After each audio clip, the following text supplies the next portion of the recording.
Stacy would say, keep talking.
Good evening. Good evening. I'm like, it's so quiet. I know. So I'm Nicole Shelton. I'm faculty professor in psychology and head of Butler College. And it is my pleasure to welcome you to the third lecture in the Inequality Science series organized by Professor Stacy Sinclair and myself.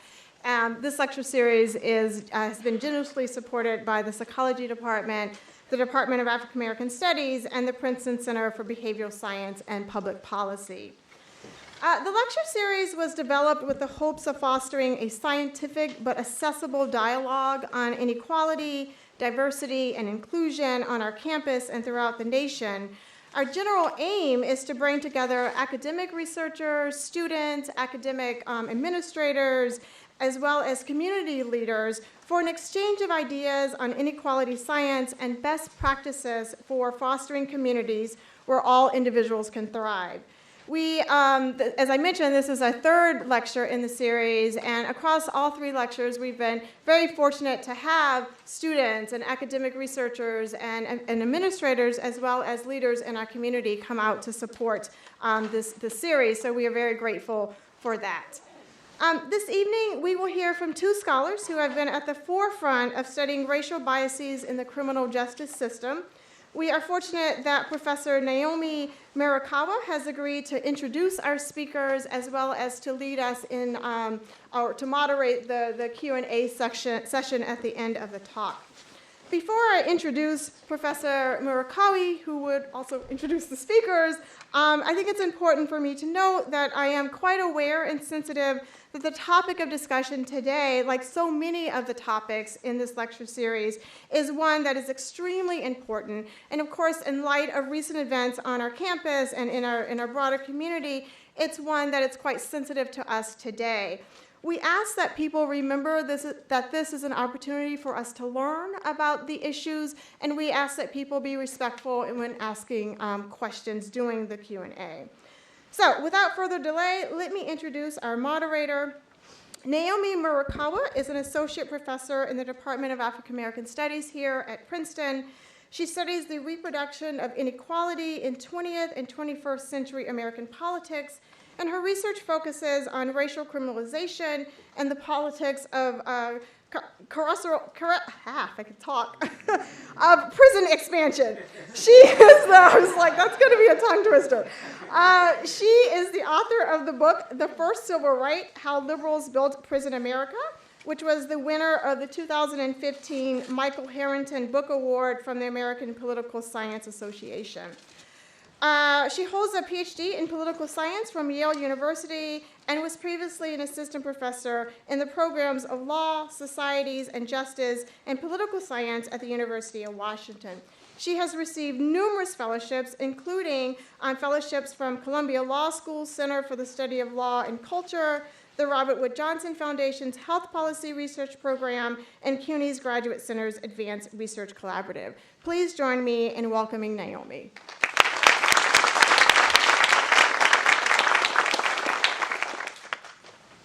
Thank you, Nicole. Thanks to Stacy Sinclair, and thanks to all of you for coming to today's forum on the causes and consequences of racial bias in law enforcement. This event was planned months ago when people working in organizations like the Black Youth Project 100, the Sylvia Rivera Law Project, Hands Up United, and all those mobilized under the banner Black Lives Matter collectively accomplished something quite remarkable. They forced a new national conversation on something so old we don't know how to date it, which is the gendered racial violence of policing and prisons that exists all around us, hiding in plain sight. Today's forum is organized around learning from two outstanding scholars, Jack Glazer and Karen Martin. Jack Glazer is professor and the associate dean at the Goldman School of Public Policy at UC Berkeley. As a social psychologist, Professor Glazer studies stereotyping, prejudice, and discrimination, and he has particular expertise in racial profiling in law enforcement and implicit bias, that is, biases that operate largely outside of conscious awareness and control. His book, Suspect Race, Causes and Consequences of Racial Profiling, was published in 2014 by Oxford University Press. Professor Glazer is also working with the Center for Policing Equity to build a national justice database of police stops and uses of force incidents. Karen Martin is an assistant professor of public management at the John Jay College of Criminal Justice, where she is also the faculty director of the TOE Policy Advocacy Fellowship, a program of the Prisoner Reentry Institute. Professor Martin holds expertise in crime policy and multi-method research design with an emphasis on the origins and consequences of unwarranted racial disparities. Her current projects include a multi-method investigation of criminal justice debt, a survey experiment examining dehumanization in the criminal justice system, and an assessment of the role of implicit bias in support for punitive crime policy. Dr. Martin studied psychology at Stanford University, then worked in a nonprofit sector in San Francisco, then attended the University of California, Berkeley, where she earned her MPP, an MA in political science, and a PhD in public policy. She is currently completing her book manuscript that examines the use of money in punishment. Thank you all for being here. Today's format is that Professors Glazer and Martin will each speak for about 20 minutes, and then I will moderate a discussion in which I hope you ask questions. Now, as I mentioned, this event was planned months ago with hopes of continuing a national conversation here in our local context, and let's just be clear, our local context is an affluent university in a small, precious, wealthy little town. But even so, in the last couple of days, our little town has become part of the national conversation when on Saturday, as many of you know, Professor Imani Perry was pulled over, arrested for unpaid parking tickets, patted down by a male officer while in the presence of a female officer, and then handcuffed to a table after her arrest. We, and by we in this moment, I mean we, the staff and the faculty of the Department of African American Studies, unequivocally support our beloved colleague Imani Perry. And like Professor Perry, we believe that this conversation has little relevance unless it is part of a national conversation about what happens to people whose stories aren't going to be picked up by the New York Times. So I want to launch this conversation actually beginning with Professor Perry's own words about her own statement. Here's what she wrote a couple of days ago. My arrest was humiliating and frightening, but I am not Sandra Bland, Rakia Boyd, Tanisha Anderson. I was not murdered. I was not screamed at, roughed up, or held over the weekend, or weeks, or years. I was not forced into a plea deal that will take me away from my children or prevent me from working or maintaining my home. I am here. My life has not been ruined or destroyed. And I must admit, I am somewhat ashamed that my story will get more attention than those of others who've experienced things far worse that merit our response. But I hope against hope that the attention my story received and the fact that many people will give me the benefit of the doubt because of my profession, my small build, my attachment to elite universities, and because prominent people will vouch for my integrity and responsibility. Her hope, quote, this can be converted into something more important. I hope that this circle of attention will be part of a deeper reckoning with how and why police officers behave the way they do, especially towards those of us with dark flesh. And on that note, let's take our conversation to the experts and convert this conversation into something beyond our local context.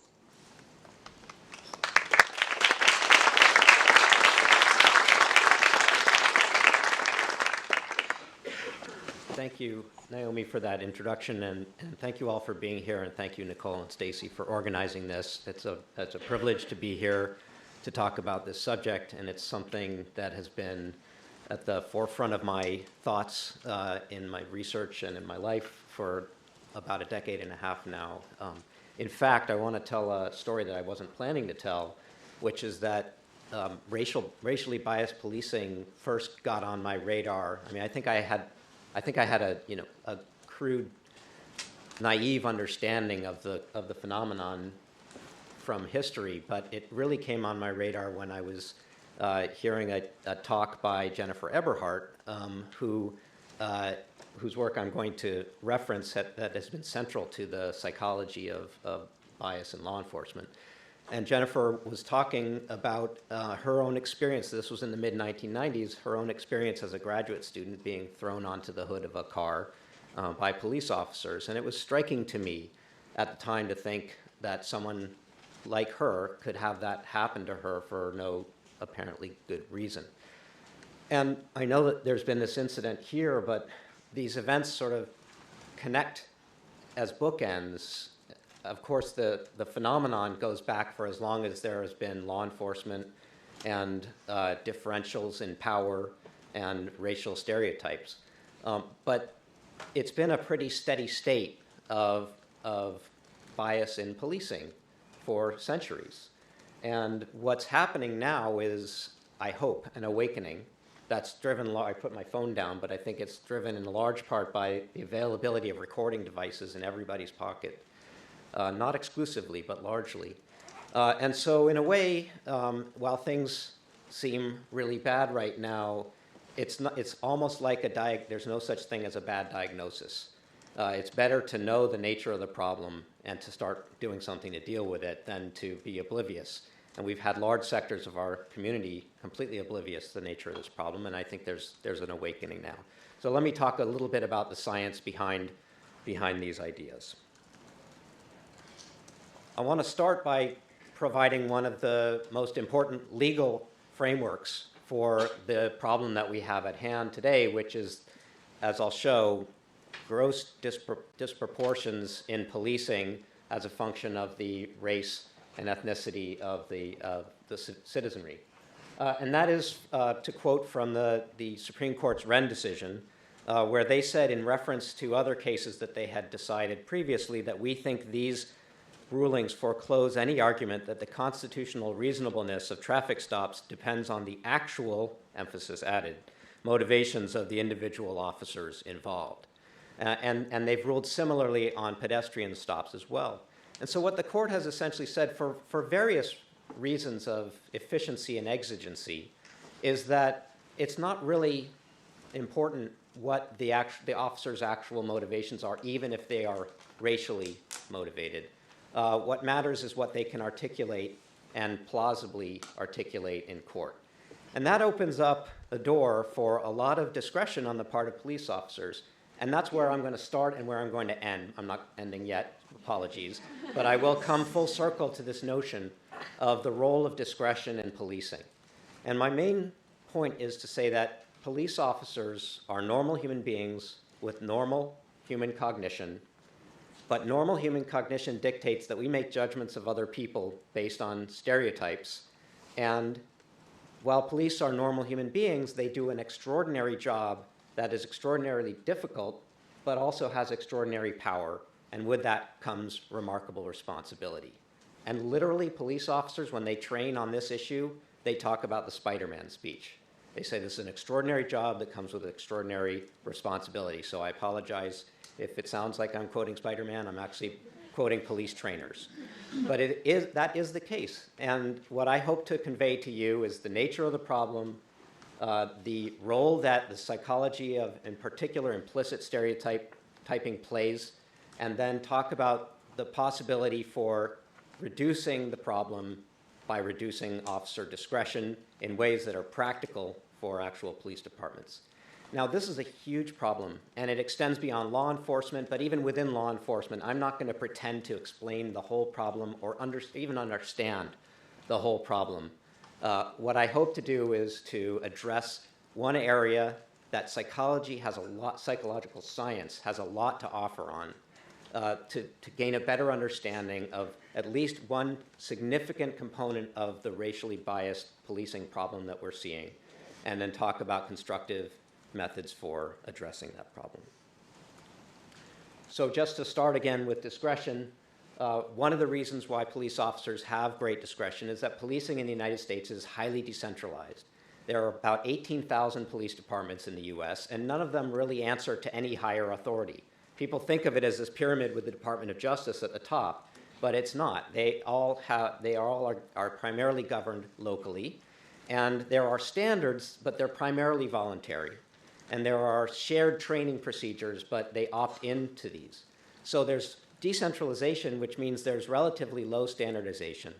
And on top of that, the primary criterion that they use to decide when they are going to apply law enforcement to a citizen is this idea of reasonable suspicion, which is inherently vague, because we don't really know what suspicion is, and two, the courts have explicitly said that reasonable is just what somebody thinks is reasonable. And so you get this vague criterion, and you get this decentralization and unstandardization, and the courts being generally deferent to officer discretion for various highly practical reasons. And you get, therefore, a very large number of discretionary, voluntary interactions between police officers and citizenry. And we'll talk about how that can lead to use of force as well. You guys live close to New York, and I'm sure you're fully aware of the whole stop and frisk issue in New York.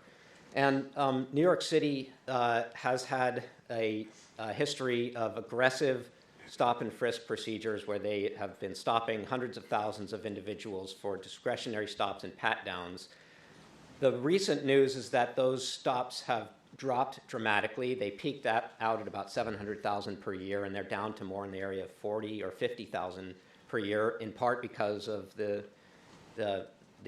election of a new mayor and a new commissioner of police.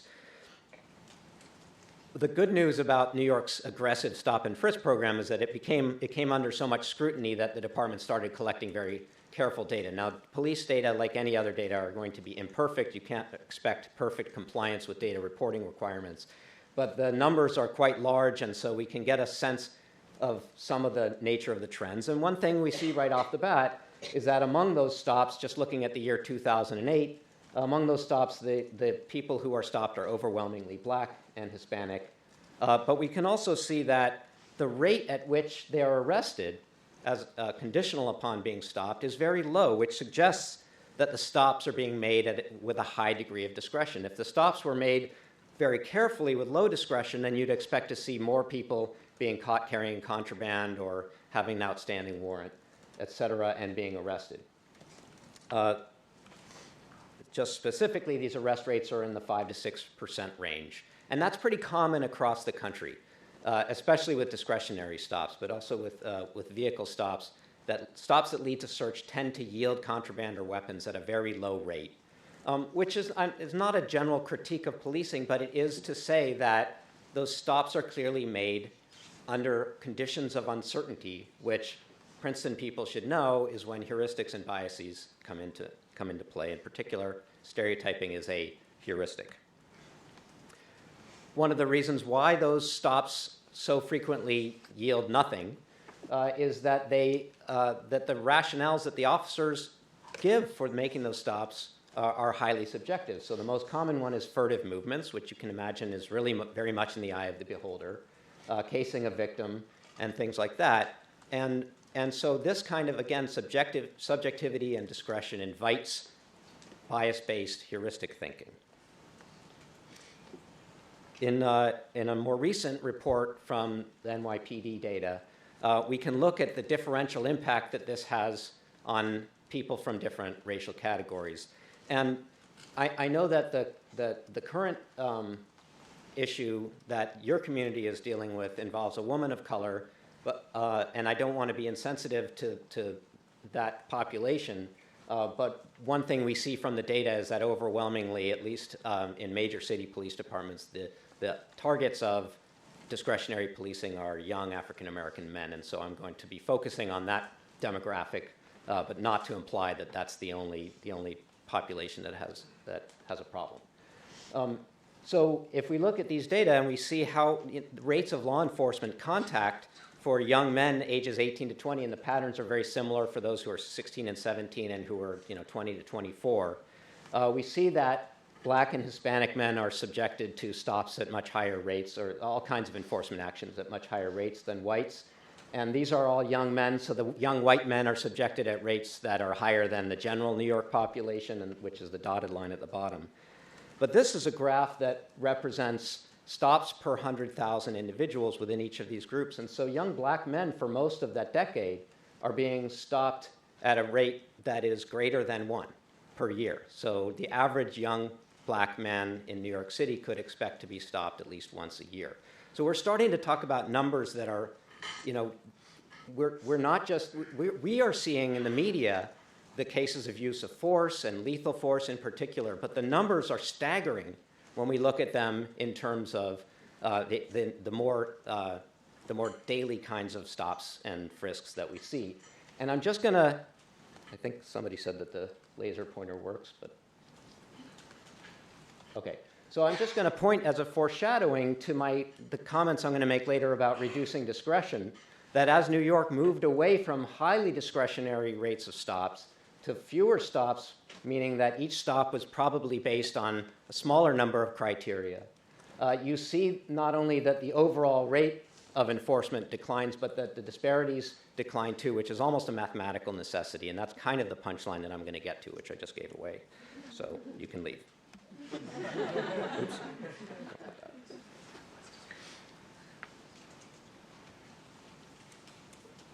Another indication that the very high rates of enforcement that police officers are engaged in are not only yielding low rates of success, but are being applied racially disproportionately is what we might call an outcome test. So, and this is one of the more effective methods for looking at racially disparate law enforcement and other kinds of discrimination. And what we see is that in New York, in that same year, 2008, for example, we've got higher rates of arrests as well as findings of non-gun weapons and contraband for whites than for blacks, which strongly indicates that the blacks and Hispanics who are stopped are subjected to a lower threshold of suspiciousness in the first place. Moving to lethal force, one of the more compelling pieces of data comes from a report by the task force, New York State Task Force on Police Shootings, where they were exploring this very troubling phenomenon of police officers who are off-duty being fatally shot by on-duty police officers. And what they find is that although for this 30-year period, whereas the police force demographics were about 75% white, among those off-duty police officers fatally shot by other police officers, only 1 out of 10 was white, 8 were African American, and 1 was Latino. which again strongly suggests a racial disproportion. But nowadays we can look to a broader set of data, which is, this comes from the Washington Post, and the Washington Post has been tracking lethal police officer-involved shootings, and they have found that there are first many more officer-involved fatal shootings than we previously thought. But they also provide the circumstances of each of those. And what you see here, and I've told this to police officers as well, to let them know that they're not necessarily safe in the presence of white individuals, is that overwhelmingly the suspects who are armed with a lethal weapon are overwhelmingly white, whereas among the unarmed, they tend to be disproportionately black. Another way of looking at these same data is to say that among those who are fatally shot by the police, what percent of each racial group were unarmed? And for whites, it's always much lower, which again is consistent with what we know about the psychology of stereotyping. They present a different set of cues to police officers. So this should come as no surprise to those of us who study social psychology and who understand how perceptions of others are influenced by the beliefs we have about the groups that they belong to. And this study in particular is central to this, and I'm going to describe it in a little more detail than anything else. But Jennifer Eberhardt and Phil Goff and their colleagues conducted this study where they presented people with subliminal images of black or white faces. And by subliminal, I mean they had no conscious awareness of having seen these faces. And there are two reasons why this study is particularly important. One is that the subliminal presentation of these faces makes it a necessity that the racial bias that we see in the behavior of the experimental subjects is implicit. It's not conscious and it's not deliberate. They're not even aware of having seen anything, let alone a face, let alone a black or a white face. And yet those who see a black face subliminally are faster to identify objects as crime-related objects than those who see white faces, and not faster to identify other kinds of non-crime related objects. So it's a good experiment, fully balanced experiment. The other thing that makes this so important is that this speaks to one of the really crucial mechanisms that we see in stereotype-based discrimination, and I think in policing in particular, which is that what we're doing when we're trying to judge other people is we are disambiguating. We're presented with ambiguous information. We're trying to figure out who somebody is, what they're doing, what they're thinking, what their motives are, what they're going to do next. And that's ambiguous, and we're trying to figure out what it's going to be. And what they're doing is, in this experiment, is showing people an ambiguous stimulus and having them disambiguate it as fast as they can. And in these lethal force situations, that's what's happening. Police officers are trying to disambiguate as fast as they can. They're terrified, and they are relying too much on their heuristics and biases. So why am I showing you this? And I won't put you through the hassle of asking you if you see triangles, but I bet that most of you see one or two triangles on the page. And what I'm going to say is that there are no triangles there because triangles are defined by 3 corners and 3 sides, and that's not present here. But we see triangles. You really see triangles there, right? And this is all to say that that's how we process information, schematically. And I don't think Susan Fisk is here, but she literally wrote the book on this. It's called Social Cognition. And so, Susan, if you're there, thank you. But that's really how we process information. And we do that for people, but we do it for other kinds of objects like triangles. So we perceive, we encode, we store, we retrieve information schematically. And this is true for human beings, our perceptions of human beings. And stereotypes are just schemas. They're just ways that we have of organizing information. And they cause us to interpret information consistent with that. I won't go into the centuries worth of research that psychological science has done on stereotyping, but we've explored almost every possible dimension of it, including the functions of stereotypes, how they're formed and changed, what their specific contents are, how they're structured, and the process by which they lay out. And I'll say also that Princeton Professor John Darley has done 30 or more years ago, did one of the most elegant and compelling studies demonstrating the process by which stereotypes influence people's behaviors. And it's, again, about disambiguation. Getting to the structure and process, we now know that most stereotyping occurs implicitly outside of conscious awareness and control, as is most thought in general. And so that's going to be something that is going to be ubiquitous and prevalent and influence people's behavior. And again, police officers, being normal humans with normal cognition, are going to be subject to this as well. So to illustrate, all right, I'm going to talk fast. To illustrate, if you, again, present people with subliminal images like this and ask them to fill in what we call word stems, the subliminal images, even though they have no conscious awareness of them, affect people and will cause people to fill in this blank with an O more than a U or an A, or maybe an I as opposed to this image. And we know from the cognitive psychology, that's how memory works, that's how processing works. People do this. We would be paralyzed if we had to think thoroughly about everything we see. But we also now know from the Eberhardt work that this works for our social judgments, and it can affect our behavior, even very dire behavior like lethal behavior. I'm not going to try to explain what implicit bias is more generally, but I strongly encourage you, if you haven't already, to visit Project Implicit and try out some of the measures there. But I will say that the methods that psychologists have developed for measuring these things have been now shown to predict real consequential behaviors like employment discrimination, voting behavior, suicidality, and use of force, specifically in what we call the shooter task, where people are presented, this is work developed by Josh Correll, people are presented images of black and white men who are either armed or unarmed, and their task is to shoot the armed guys as fast as possible. And most people in these experiments shoot the armed black guys faster than the armed white guys and are more likely to make the error of shooting the unarmed black guys more than the unarmed white guys. So this gets back to my notion, we shouldn't be surprised. This is how people behave. And in fact, Eric Knowles and I showed that an implicit race weapon stereotype was associated with the strength of this behavior like shooter bias. And we don't have to speculate on whether this is true for police officers. In fact, the research has shown police officers show this. Eberhardt and colleagues ran this experiment on police officers. They show the same pattern of results as college undergrads do. Plant and Perush and Correll and his colleagues have shown shooter bias among police officer samples as well. And then we have the evidence from the field, like the stop and search rates, use of force data, and then there are disparate rates of complaints from minority groups relative to whites.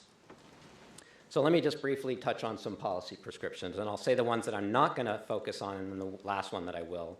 One is that just banning racial profiling, which sounds nice and makes people feel good, doesn't work because a lot of it is operating outside of conscious awareness and control, so telling people not to do it is going to have no effect.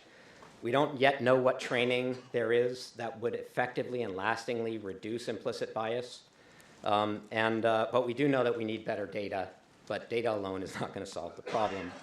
So I would focus on two things, and I'm really only going to mention one. One is community-oriented policing, but done in a manner that is consistent with intergroup contact research, which specifies the conditions under which contact between groups promotes the best reduction in prejudice and the best trust and mutual understanding. But I want to focus on this really simple idea of reducing discretion. And research across disciplines has shown that when employers are making employment decisions and they're given information, they're less likely to discriminate. So for example, Holzer, Raphael, and Stoll showed that employers who actually conducted criminal background checks were more likely to hire African Americans because they weren't relying on the stereotype. Similarly, Wozniak has shown that formal drug testing programs are associated with higher rates of hiring of African Americans. Again, they haven't tested the underlying causal mechanisms, but I think it's not a stretch to say that if you are not given this information, you're more likely to rely on the stereotype of the group, but given the information, you're less likely to discriminate. But I want to highlight one case very quickly, and then I'm done. And this is a case that is loaded with irony because it was initiated by Raymond Kelly, who was the commissioner of police in New York City. Before that, he was the director of U.S. Customs, and he changed the policy for searches in U.S. Customs and reduced the number of criteria that customs agents were using from 43 down to 6 more evidence-based criteria for who they should search. As a result, from before the policy in 1998 to after the policy change in 2000, the number of searches went down 75%. But as you can see here, the number of findings of contraband stayed about the same, which had the effect of the hit rate quadrupling. And so they have roughly the same number of criminal captures with a quarter as many stops.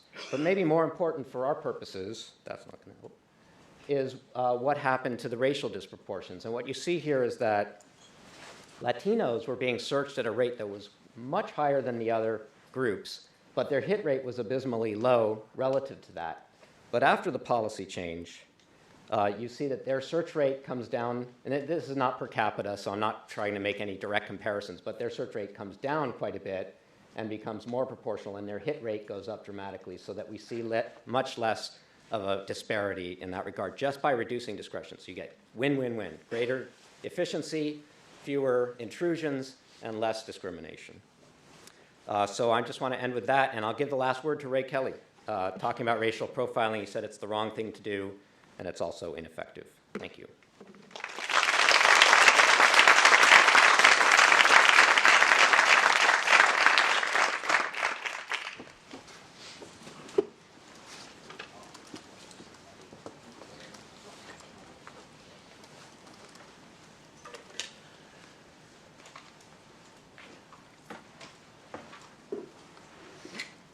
Hi, Karen Martin, John Jay, and I'm actually at UC Berkeley this year, and it's a pleasure to be here. Last time I was at Princeton was for a rugby game in which I played, so I'm hoping there are fewer injuries to me personally and less dirt for this. So I'm going to talk to you today about what I'm calling pecuniary justice, race, revenue, and policing. To get started, I'm just going to show you a few graphs about it to depict a national trend. So if you look at this graph, this is the increase in California traffic fines since 1994. There's an increase, you can see that. This is Nevada, an increase in administrative assessments. Again, pretty significant increase. At the federal level, we're seeing a similar trend. So we're now up to the point where we assess over $13 billion a year in financial penalties. Ferguson is in Ferguson, Missouri. They tripled the amount that they were collecting in fines and forfeitures. So this is, to me, depicting a trend that I'm very interested in. I call this criminal justice financial obligations, because I'm interested in the whole world of money that's involved when you have contact with the criminal justice system. But to be very clear, so it's any monetary liability that you have in contact with criminal justice. There are several components. So one is a fine, and that is part of a sentence that is meant to punish you. If the judge says you will be fined, it's in statute. In contrast, there's restitution, which usually happens when there's an identifiable victim, so you pay somebody back for personal harm or property harm. And there's the whole world of fees, which are especially tricky. That includes surcharges, court costs, supervision fees, any type of fee that you now owe because you had some type of contact, often without any type of determination of guilt, but because you had contact, you now owe this. And they are very complex. And this is important to understand right off the bat, because it's easy to say, well, you just shouldn't have surcharges, or you should have a fine, or you should, of course, you owe restitution. But if you look at penalty assessments in California, so this is an example in Kern County. If you look in Kern County, the average fine immediately becomes 260% of the base fine, which means, so and this is because of the penalty assessment, right? So for every $29 for each $10 in fines, it's already complex. So when a judge imposes a $100 fine, the court must collect 10 increments of $29, because there's 10 tens and 100, right? And then a 20% state surcharge. So immediately, before anything else happens, you didn't do anything extra wrong, immediately, for a $100 fine, you now owe $410. Within that penalty assessment, there are several sections. So the state gets $10, the county gets $7, the state court facilities gets $5, there's another fund that gets $5, and another fund that gets $2. So you can see that this is just one example in one county of one penalty assessment.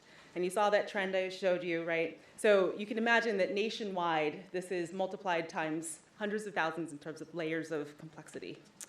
And the ubiquity is growing. So since 2010, for almost every state has increased some version of this, their civil or criminal fees. Of the 15 states, this is based on a report by the Brennan Center, of the 15 states with the largest prison populations, everybody attaches fees upon conviction. So when you're convicted of a crime, you get a fee. They all impose fees for various types of supervision, and they all have laws authorizing you, putting you back in jail or prison for not paying, or putting you into jail or prison for not paying. And I find this one particularly disturbing, because we are now having an increasing trend of charging people who are indigent, which means you don't have money, charging them money for indigent offense. And this is happening lots of places. In California, there are 269 separate different types of CJFOs. In New York State, they have mandatory surcharges, fees, civil penalties. They range anywhere from $5 to $750. In Washington State, a single conviction subjects you to 24 different types of fines and fees. And as I mentioned, at the federal level, we're up to $13 billion. And importantly, for certain types of offenses, it's almost every case gets this type of monetary penalty. A key problem with this is the pressure that it puts on police to produce revenue. And this is kind of, we talked earlier about bracketing Jack's talk somewhat. So I'm going to talk a little about the systemic pressure on police and then the consequences of policing for revenue. This is an example from the Department of Justice report on Ferguson. So you can see in this quote that the city finance director wrote to the police chief saying, essentially, you need to write more tickets, we need money, right? And then that same person writes to the city manager saying, hey, I checked in with the police chief, I told him we need more money. He said, okay, we can get you more money, right? And so they're quite literally and explicitly funding the civic courts, funding the city on the backs of people who can't pay. And as we know, in Ferguson, vastly disproportionately black and unable to pay. So if you look at Ferguson, this request for money from police worked, right, in terms of disproportionate arrests. So Ferguson is seriously an outlier, it was at the time at least. And if you look at the types of arrests, you can see that Ferguson shows, that they are arresting more for outstanding warrants. Those tend to be, non-criminal offenses, so failure to appear, failure to pay, mostly municipal offenses. And this is a nice echo, accurate echo of Jack's work, which shows the racial disproportions in stops and searches, right? So black drivers were being searched almost twice as often as white drivers. However, their contraband hit rate was less. Nevertheless, they were being arrested almost twice as often, right? These racial disproportions are quite clear. So if you look at the population in Ferguson, the black population has been growing over time. The white population has been decreasing. Nevertheless, African Americans were much less likely to have their cases dismissed by the court. They were much more likely to have whatever case it was lead to an arrest warrant. And they accounted for 92% of cases in which an arrest warrant was issued. And of those people who were arrested only because of municipal warrant, so a non-criminal offense, almost all of them were African American. But this is not just in Ferguson, it's nationwide. So a quick example of Port Arthur, Texas, a medium-sized town. The poverty and unemployment rate is twice the state average. Black people are 40% of the population, but 70% of the arrests are citations. Some people spend time in jail for not being able to pay. Of the people who spent 3 or more days in jail, 3/4 of them are black. And I think it's very important to note that as this city chose to spend more money jailing people, they got more revenue. But those things went up at the same rate, right? So not any big gain either way. We're spending more money, we're incarcerating more people. The connection between highway patrol and court revenue is very key. So this is a graph, an image of New York, and it's the village courts that collected the most fines, the 100 village courts that collected the most fines in 2012. And as you can see, all those little dots are along major highways, right? There's thousands of towns, there's thousands of courts in New York State, but the ones that are collecting the most are the ones along the highways. You can see the incentive to get revenue from police. The question, of course, then is why this connection between traffic enforcement, courts, and revenue? So an example is in Hillsborough County, Florida, which is where the county in which Tampa is. And you can see there's 4 different types of courts. So if you look at the juvenile court, they are assessing $361,000, collecting about $100,000. Their collection rate is less than a third. If you look at the county criminal court, which is criminal traffic, misdemeanor, non-criminal, the collection rate is around 53%. If you look at the circa criminal, very low collection rate. But then if you look at the civil traffic, not only are they assessing a ton of money, $24 million, but their collection rate is at 90%. So one answer to the question of why this connection between traffic enforcement, courts, and revenue is because it works, right? This is what we have kind of done to our system. We've created this incentive, and it's working in one way. The question I, of course, ask then is, have we entered an era of pecuniary justice? And by that I mean, we shifted the emphasis. So the idea behind a fine was that it should, punish somebody but keep them out of jail or prison. It was a reduced sanction. It was a way to kind of achieve the goals of punishment without having the costs, social costs, financial costs of putting somebody in prison. The idea was, you've done something bad, disutility, something bad to you, we're done. But now we're shifting the emphasis to, there's something good that the state can get from it. So it's not about something necessarily bad for the person. It is bad for the person. But now the emphasis is on how can the state benefit from this? And that's a problem. There's also this element of the systemic nature of pecuniary justice. We have immense structural financial pressure on both courts and law enforcement to produce revenue, both to fund themselves and to fund each other and to kind of fund the state. We worked ourselves into a situation where we are not providing the revenue necessary for these things, and so the pressure is to find revenue wherever you can, and we end up finding revenue from people who often don't actually have the ability to pay. And I think very importantly is this idea that the debt itself, criminal justice debt, is itself becoming a type of punishment, almost to the point where we have jail, prison, we have parole, probation, and we have criminal justice debt, because people can't pay, and it's not fun to have debt, and it causes lots of problems, which I'll go into a little bit later. So it's actually this punitive arm of the carceral state.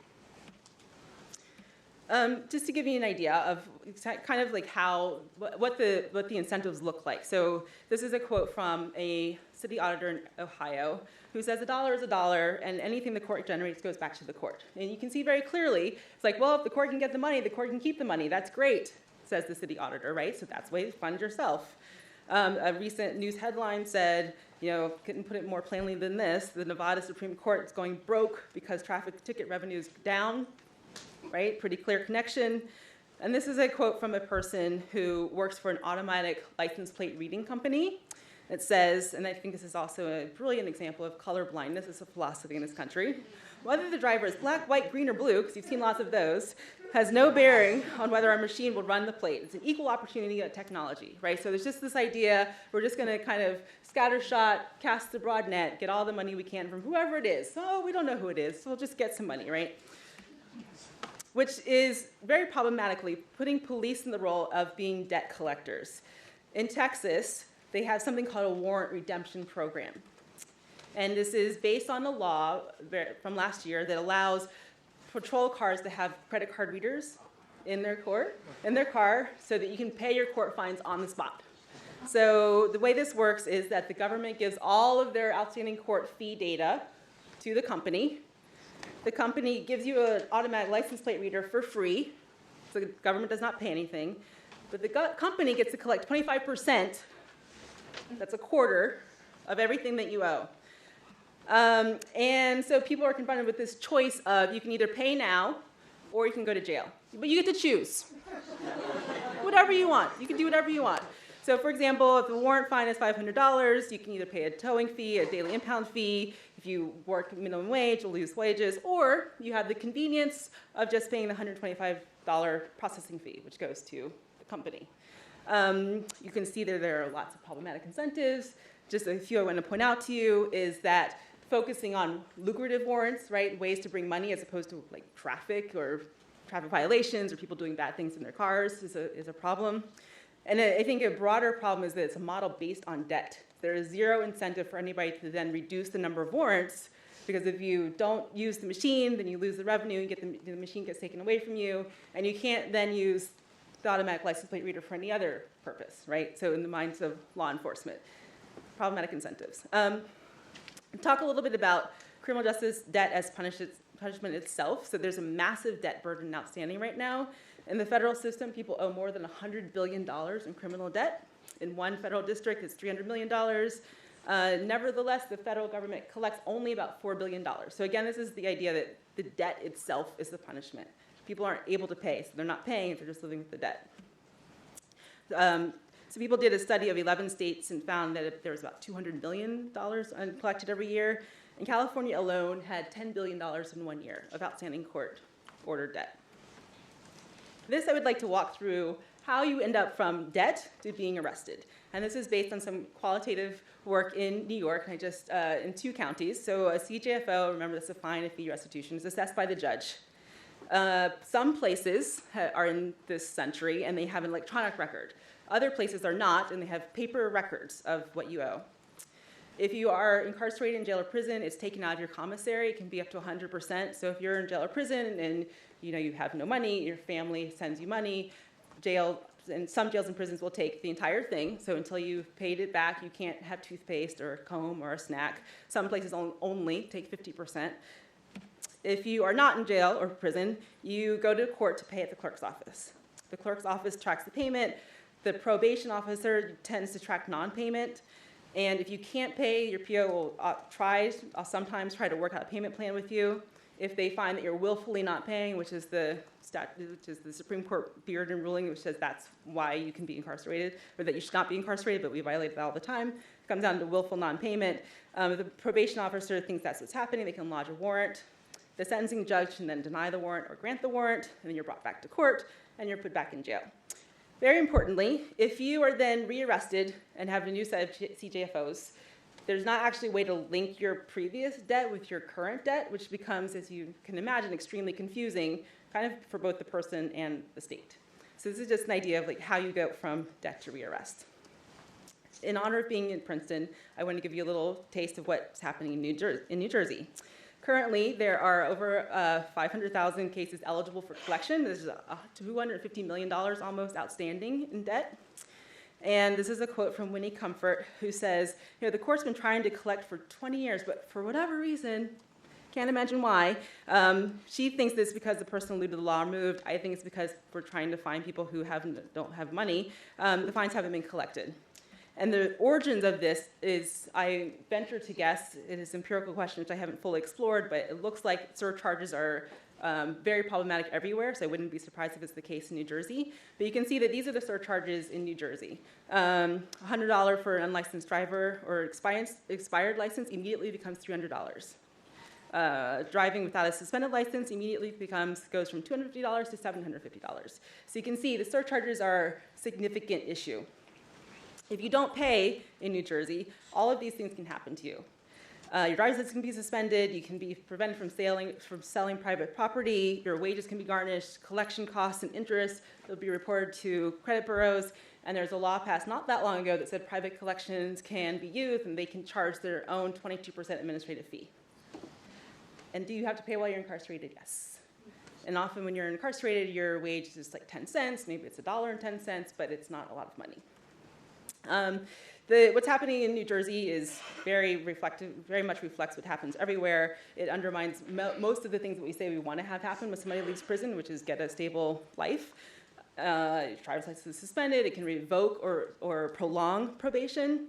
Although I will say, having talked to some probation officers and chiefs, that there's also an incentive to keep people on probation if they are good payers, right? So if they're actually a reliable payer, there's not really a lot of incentive to get rid of them because there's, again, the pressure for probation to be self-funding. So that's a tricky issue. Civil judgment is public information, which then can be reported to credit agencies, and then all of these other bad things can happen. One of the kind of underlying questions is who should be paying, right? If you think about needing to fund our government, I would like these things. I would like for the state courts to have security. I would like for emergency medical air transport to be available to me and anybody else.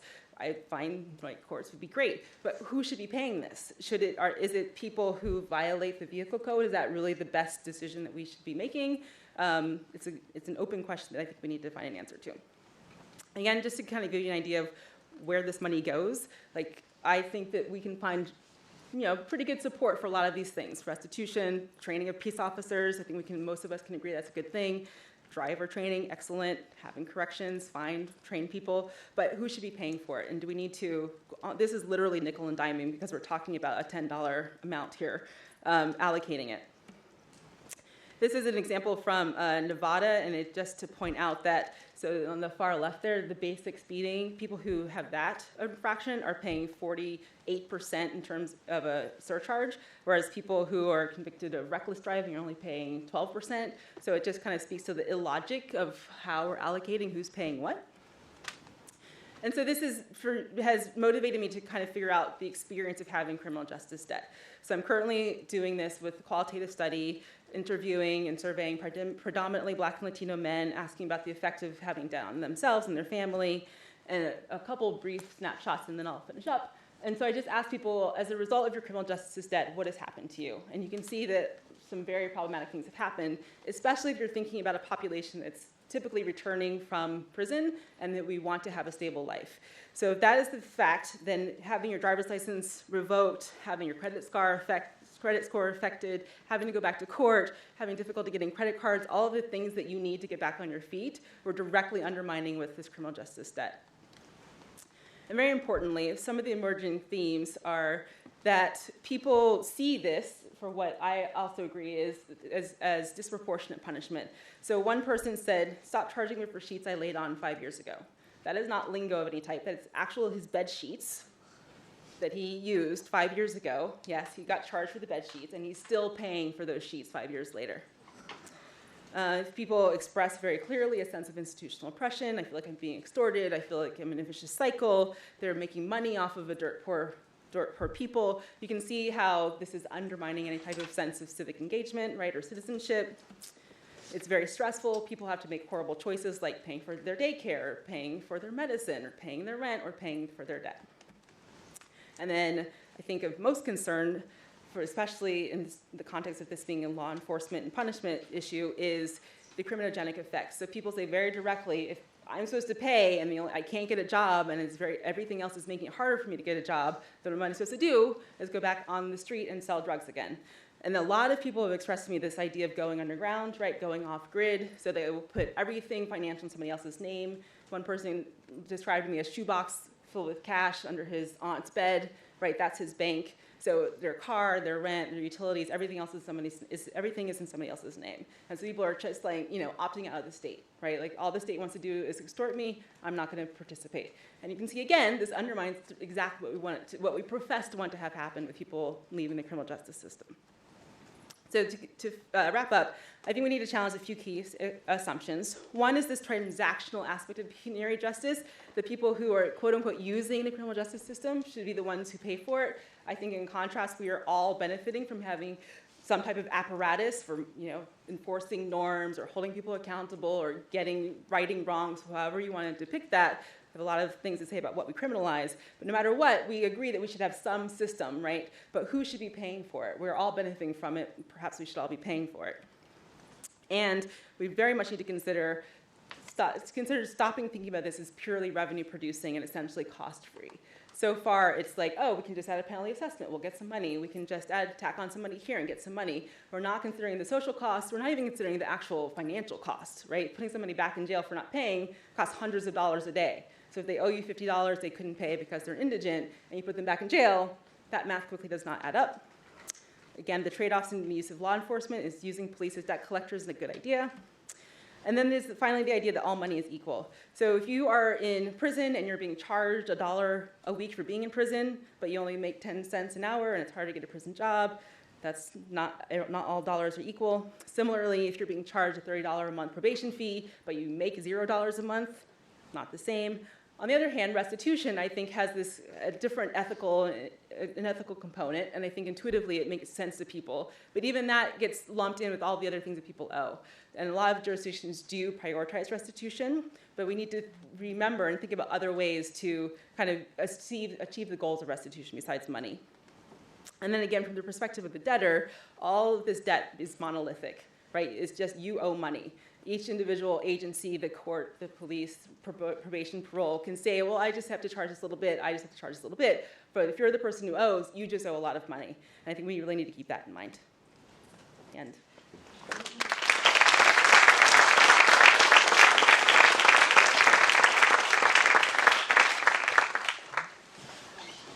Thank you both for such fantastic, packed presentations.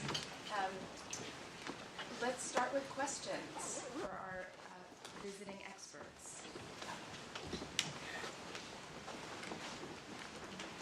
Maybe we'll take two. Let's actually take two at a time. So, okay. So first three. Please go ahead. Oh, yes. Okay. Sorry. If you could just absolutely. I have a question in response to your suggestion that we should just stop racialized profiling. And perhaps you didn't mean it in such a blanketed way. Perhaps it's more nuanced than what you said. But if we recognize that part of racial profiling is motivated by police officers seeing a black woman in a car and pulling her over simply because she's a black woman, then it doesn't serve your argument. that that simple act of him identifying this is a black female with dreadlocks driving a Volvo in Princeton, I'm going to pull her over, is a part of racial profiling. And that is the part that most of us are responding to when we say we need to do away with racial profiling. And so do you have a more nuanced explanation? Because I think this is going to get big fast. Let's actually take two and we'll cluster it. And actually, can I ask, can you hear the questions? No. Okay. So something needs to happen here with a roving mic. First of all, did anyone turn these on? Yes. Okay. All right. So thank you. So our first question, I'm hearing it mostly as, do you really mean we shouldn't ban racial profiling? Like, can you nuance that statement a little bit? That's it. Okay. Nice All right. Thanks. Okay. I was a public defender for 30 plus years and saw this from ground zero where the fine was $100 to the point where you have multiple $1,000s now in fees. And the problem is, one of the problems is that the fine collection is a civil process and you're not represented by an attorney. In terms of at the time of sentencing, the law is that they have to show that you can pay it. That's when you're entitled to a hearing. But the problem that I see is an underlying one in which this is a policy in which the overwhelming majority of Republican governors have set up a process in which the legislation is almost word for word in all the various states, that this is a user fee and that they're going to make them pay, those being part of the criminal justice system. And in New Jersey, the most recent thing is motor vehicle fines.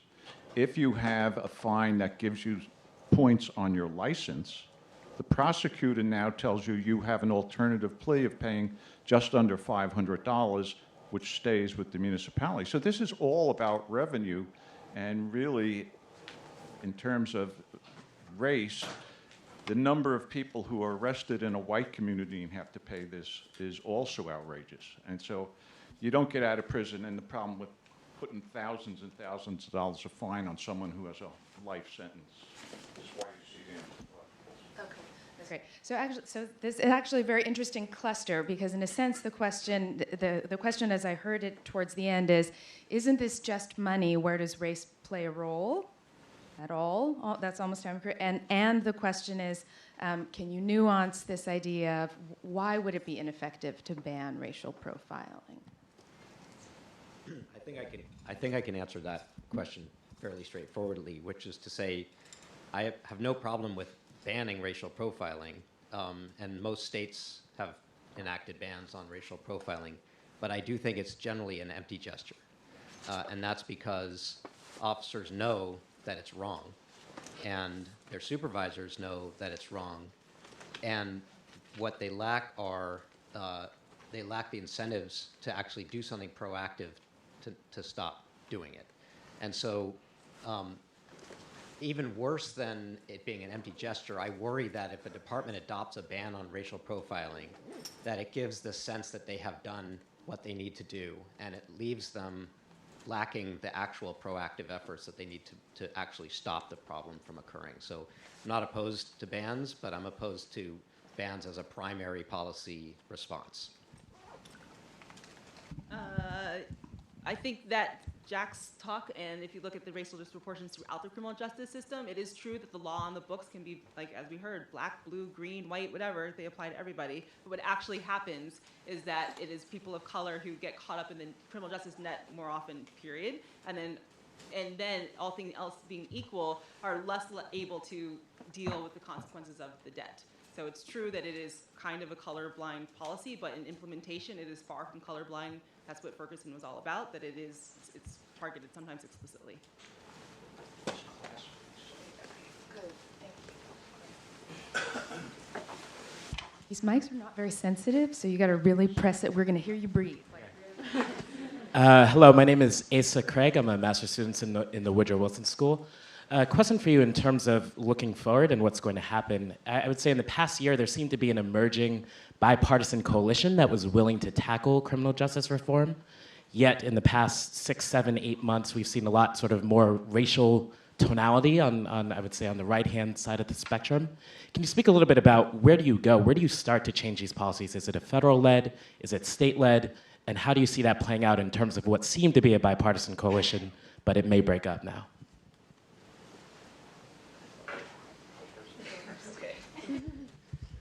So I don't, is this, oh, it is one, okay. So, oh, I'm sorry, you're doing two questions. Oh, you want to wait? Okay, all right.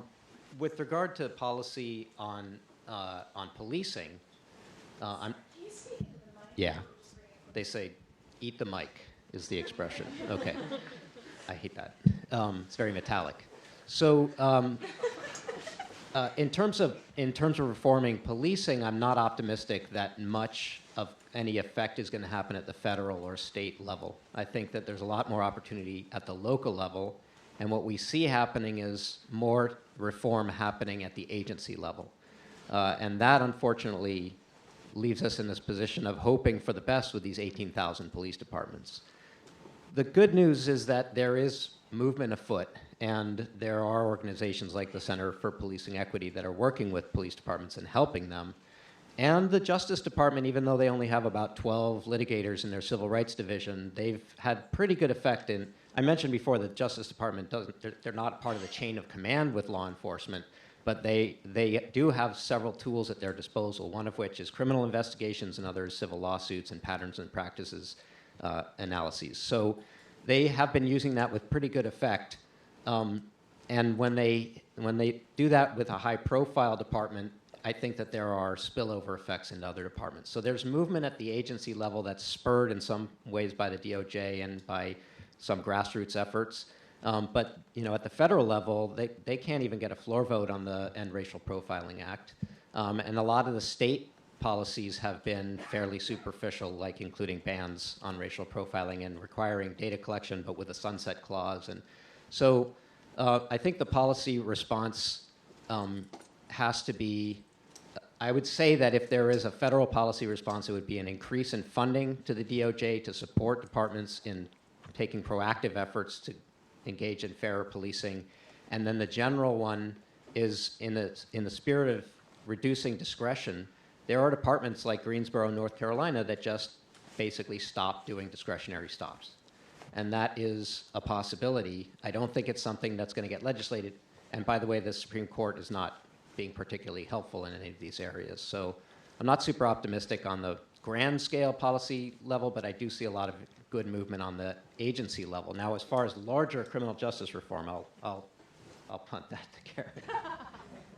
Well, the answer is, I think it's interesting that you mentioned bipartisan support. There's also this kind of bipartisan private foundation support. I don't know if you're aware, but like the Koch brothers are really in on it, and the Laura and John Arnold Foundation are really so. It is an increasingly common aspect of kind of political discourse. So I'm heartened by that. At least I'm talking about specifically criminal justice reform, and then the fine issue is actually getting the attention of the feds. But I think that the trickier problem is that we are participating in not wanting taxes. We don't want to pay for things, but we still want things, but we don't want to pay for them. And so until that kind of dynamic is at least brought to light, I don't know what's going to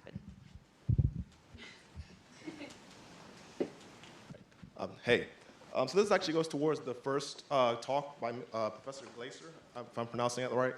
So this is a two-part question, and it's actually the same question, but with different parts in it. So the first question is, basically, do you have any idea or any thoughts or know of studies of what causes those implicit biases that you talked about?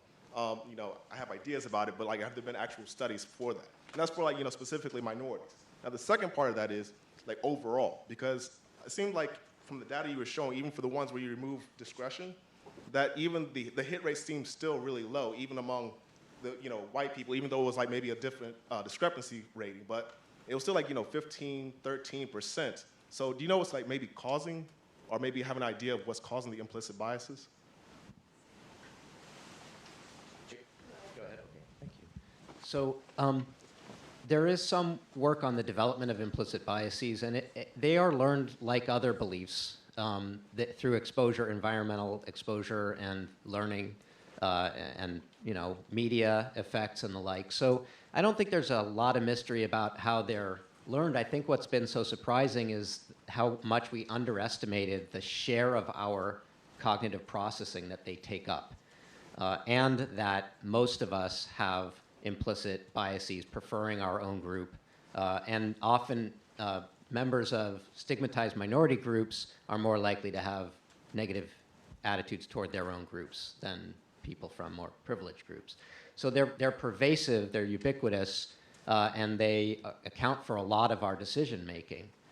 And can you remind me what the second part of the question was? Yeah, it's just saying, like, you have an idea of opening studies where, like, ideas of where these specific implicit biases are coming from. Right.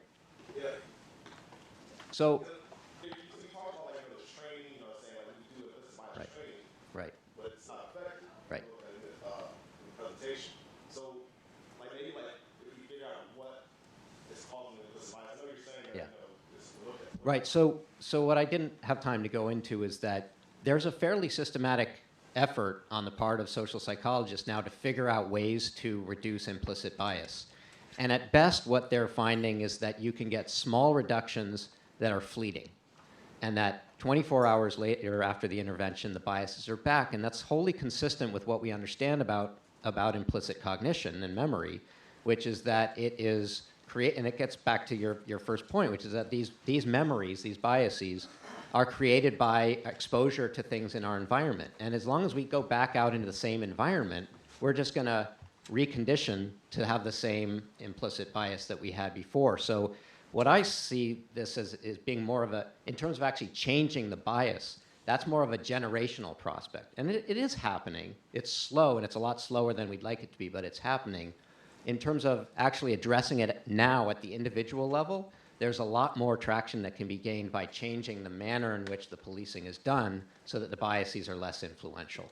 And in fact, you do see that when departments reduce discretion and make fewer stops, not only are there fewer stops, but the racial disparities do tend to decline. That's been the case in Oakland recently, which has now got their hit rate up to more like 25%, which sounds terrible, but is great by national standards. And their disparities in terms of the outcomes, the racial differential hit rates they're pretty even. Now, one last thing about that, a differential outcome showing that whites who are stopped are more likely to be arrested is pretty compelling evidence of racial bias. The lack of a difference is not particularly compelling evidence, because actually one of the things in one of Karen's slides showed the arrest rate higher for minorities in Ferguson, but their rate of having outstanding warrants is so much higher that conditional upon being stopped, they're so much more likely to be arrested. So the decision to stop could still be heavily influenced by race, and you wouldn't pick that up in the differential outcome. So we have to be really careful with these data. But I'm sorry to say, yeah, we don't know how to cure implicit bias yet. If we cured implicit bias, we might actually create a population of zombies, because we wouldn't be able to function very well. We can change the content of those stereotypes, but that's going to take a while. Okay, and Professor Belcher's going to bring the mic to you. The question is the next one a mad dash here? Is that it? Okay. So while that's happening, I actually just want to see if I heard you right, which is the social psychologist is saying our best hope for reducing all of the problems and violence we're seeing in policing right now does not lie in social psychology, but in altering the institutional configurations of policing, in narrowing the band at which these phenomena can operate, right? Not changing the minds, but changing the setting. Yeah. Let me elaborate, because I don't want social psychology to sound that lame. We have enough challenges these days as a science. So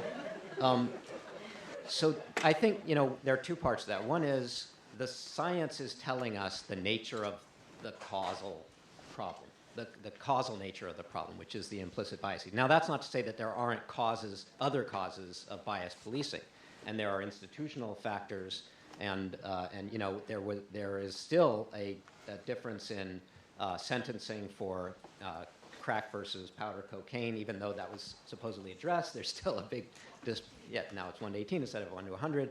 So, there are these institutional factors, and then there is overt bias, and there are cops who are racist, who are overt racist. But I think a big chunk of it is due to implicit bias, and what the science is telling us right now is, and this is a serious problem because police departments are asking for it. They're asking for implicit bias training that works, and there are people who are ostensibly providing it. And it's not just an absence of evidence. There is an evidence of an absence of an effect of this training. And so there are departments walking away thinking, check the box, we did that. And their officers are still prone to this kind of bias. And that ultimately might be even more frustrating for them.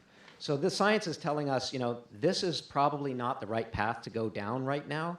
Having said that, there was one other policy implication that I pointed to that I didn't go into, which is the notion of applying the science of intergroup contact to community-oriented policing. And community-oriented policing is very popular these days among police departments, and there's a whole department at the DOJ dedicated to it, run by a former police chief who's really a good progressive thinker. And so to the extent that we can provide the science on that, because that's something where the science is very deep, and there are now meta-analyses of hundreds of studies showing that intergroup contact reduces prejudice, including implicit bias. But there are also studies showing what are the factors that yield the best results.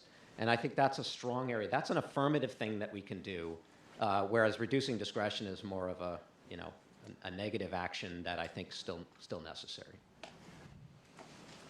Hi. I guess my question was about what Professor Glaser, is that right, said about reducing discretion and the studies on employment and how implementing drug testing or criminal background checks could mean that more people of color were hired. And I guess I wanted to know how you would balance that with the fact that because disproportionately high numbers of people of color do have criminal backgrounds, unfortunately. So with ban the box campaigns and things like that, I was just surprised to hear about those studies that could have a positive impact. That is a really great question, and that is the rub with that issue, which is that there are these campaigns to ban the box, to not ask people to indicate whether they have a felony record, and that there's a completely solid rationale for that, which is that because of this over-policing, because of this state of affairs where low-income people of color are more likely to have contact with the police and therefore more likely to have a criminal record, it becomes a self-fulfilling prophecy. And so having people have to indicate whether they have a record is going to disproportionately harm people of color. But then it turns out that actually seeking that information out has a net positive effect on hiring of people of color. So I'm not actually at this point ready to make the policy recommendation that everybody should be doing criminal background checks or that we shouldn't ban the box. It's just that it's a lot more nuanced than that. And I really actually was using that information more to make the more general case that when you rely on specific information instead of highly ambiguous subjective judgments, you're going to be less likely to have discriminatory results.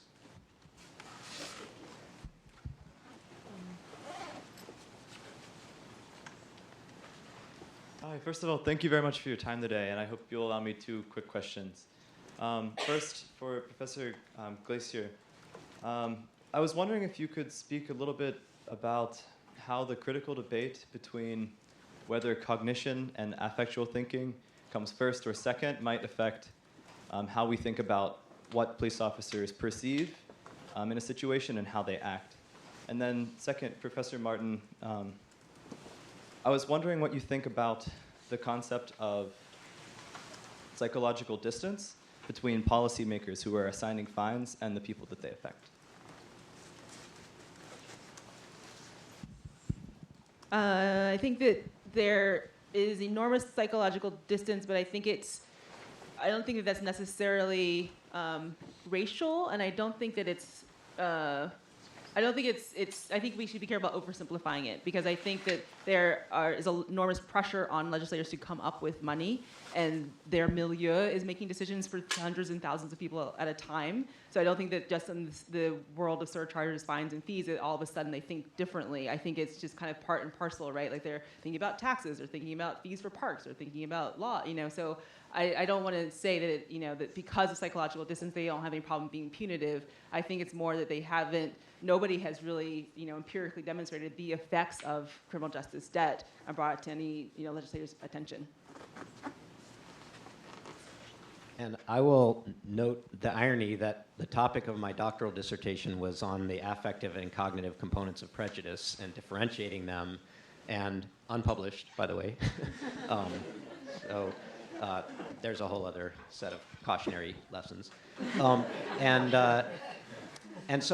ironically, I haven't given a lot of thought to that, and I have been, even though I went into that with a motivation to shed more light on the affective side, because I felt like there was too much emphasis on the cognitive, the stereotype component. I thought there should be more emphasis on the prejudice side.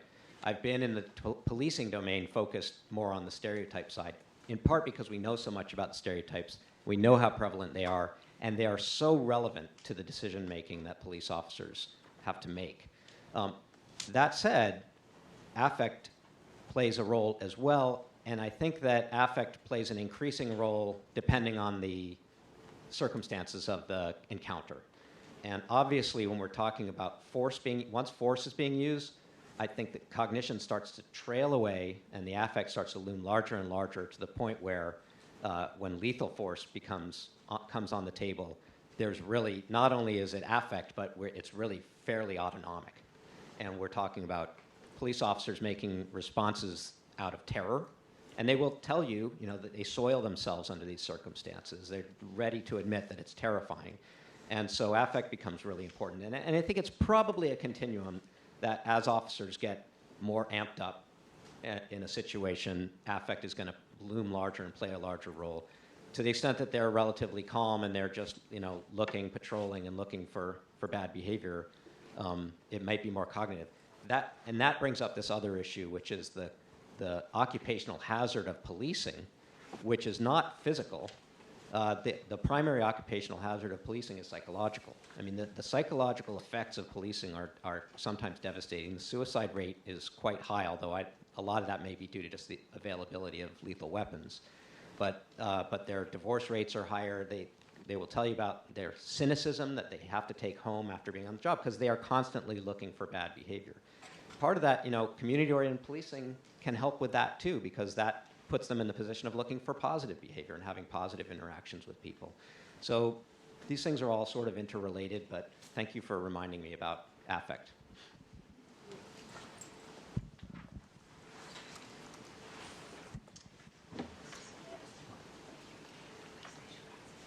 Hi, I'm Lena. I had a question. I'm curious to see what you guys think. So the nature of the policing that you guys were talking about was a lot of police cars on the side of the road, police on the street. But the nature of policing we've seen, especially after Ferguson, is that the American police force has become highly militarized. And when we looked at pictures of Ferguson, it looked like a war zone. How do you guys think that that plays a role in this conversation on policing in America? And the fact that it is highly, it is obviously biased in terms of minorities experiencing that really brute force. Because I want to make sure we have time. Stacy, sure. Actually, I probably don't even need this microphone. So my question was, as you were talking about stereotyping, I was thinking about the instances in the news in which the police had already killed someone or almost killed someone, and then we see the images of them chatting, hanging out, I don't know, doing what, while the person bled to death. And I mean, in that moment, it doesn't feel like the stereotypes are relevant, right? It feels like maybe there's something else. And I wonder if you had hypotheses about what were the psychological processes in those situations.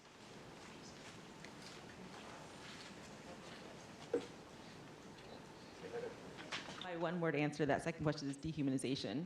I think that people are not people, right? They are outside the circle of moral concern. They've, an animal not registering as a person, and so it's not a dead person on the ground, it's something else.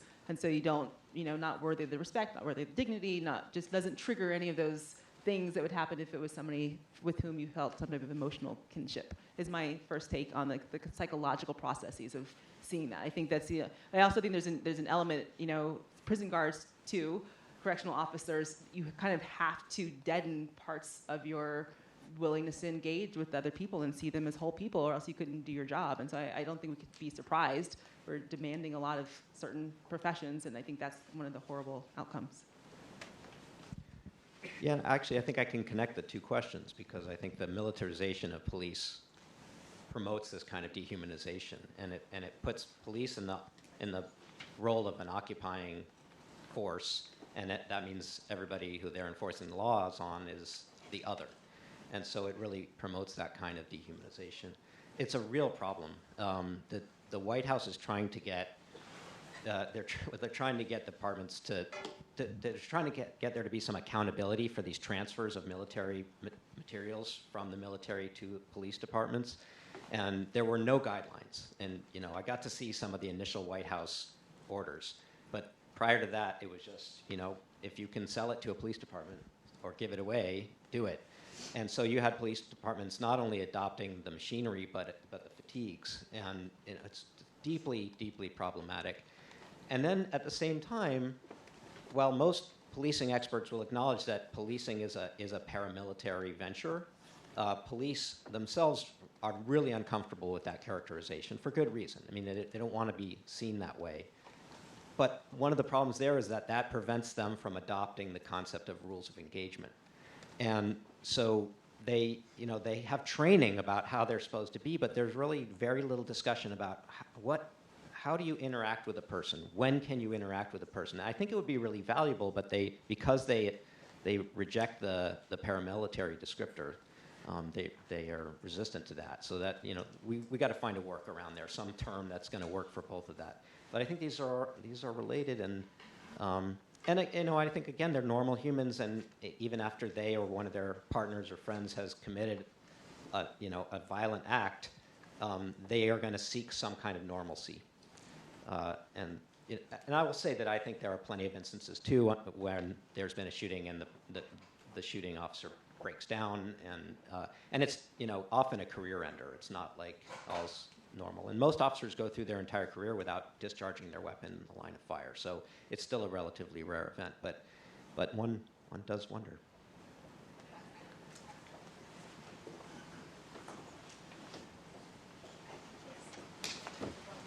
So we have time for one more question, and then I've got to get those two to dinner. That's great. It's only 3 o'clock right now. I would ask, from your experience, is there a productive way to have this conversation to help people to see the role that bias plays in policing? And in particular, you're probably speaking to a very friendly room as far as people that can look at the data and recognize the trends as what you're explaining. But you can have some people that would look at the same data, come to a different conclusion, and then the conversation never really moves beyond, this is race or this isn't race. So do you have, from maybe a social cognition background or a way to have that conversation that moves beyond that? That's a great question. I have a book on racially biased policing. In the last chapter, the title of the last chapter is "You Are Not a Racist," and so that's part of it. It's to, for want of a better term, to disarm them in that sense, and to place this emphasis on the fact that police are normal human beings with normal cognition. This is not, and again, there's a long and ugly history of policing in America, so I'm not trying to say that is absent. But I also know a lot of police officers, and most of them are trying to do their jobs in an honest and noble sort of way. And so calling them racist is definitely a conversation ender. And providing them with understanding about implicit bias and how it works is helpful, but again, we don't quite yet have the method for resolving it. I've found prosecutors to be more resistant to this notion than police officers. And part of it is, and this is a more general phenomenon when it comes to discrimination, which is that in any individual instance, you can always point to some alternate explanation.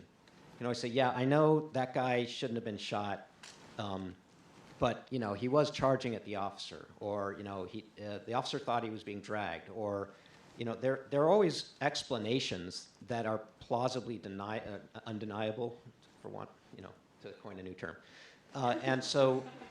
but when we look at the data in the aggregate, that's where you see these patterns that can't be explained at the individual level that way. And that's part of the challenge, and I haven't quite cracked that nut yet, but part of the challenge is to get them beyond, to not get them focused on their own experiences so much, because they're going to have an alternate explanation for their own experience.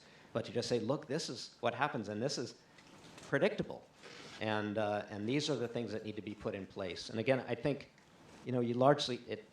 a big part of it will be at the departmental level, raising accountability, better monitoring systems, reducing discretion, these kinds of things that will change the structure of how it's done. And then it relates to incentives too. I mean, the incentives in the monetary sanctions are perverse. They're utterly perverse incentives. And police officers have them too, and they are rewarded for arrests. Some departments, they just count how many arrests they make, and they get promoted. So the more stops you make, the more arrests you make. And the chips fall, like the dominoes fall out that way, and then you have all these collateral effects. That's as good a note to end on as any, which is in some ways putting us to work to adopt a variety of structural changes. And with that, thank you all for coming, and let's have a warm welcome for our thanks for